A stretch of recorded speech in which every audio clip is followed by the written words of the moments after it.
بسم اللہ الرحمن الرحیم۔ الحمدللہ آن لائن ترجمہ قرآن کی الحمدللہ ہماری چوتھی کلاس ہے۔ گزشتہ درس میں بات ہوئی تھی وحی کی اقسام۔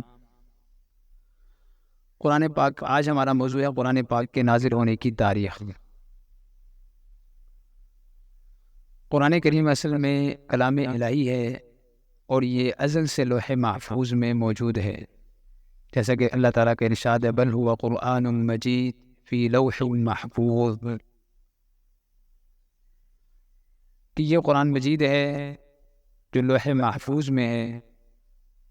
اور لوح محفوظ سے قرآن کا نزول دو مرتبہ ہوا۔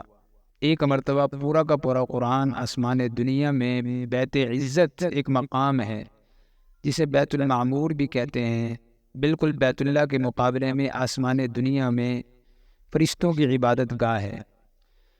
تو قرآن کا نزول لوح محفوظ سے لیلۃ القدر میں یہاں ہوا، اور دوسری مرتبہ دنیا میں حضور پاک صلی اللہ علیہ وسلم پر تھوڑا تھوڑا کر کے 23 سال کے عرصہ میں اس کی تکمیل ہوئی۔ اور نزول قرآن کی یہ دونوں صورتیں خود قرآن پاک کے انداز بیان سے بھی واضح ہوتی ہیں۔ اور آپ صلی اللہ علیہ وسلم پر قرآن پاک کے نزول کی ابتدا جب ہوئی تو اس وقت آپ کی عمر مبارک 40 سال تھی۔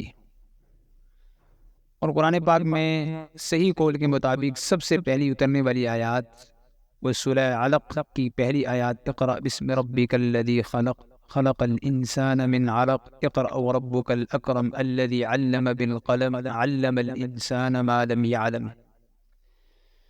سیدہ عائشہ رضی اللہ عنہ اس واقعے کو بیان فرماتی ہیں کہ حضور صلی اللہ علیہ وسلم پر نزول وحی کے ابتدا میں تو سچے خوابوں سے آپ کی ہوئی،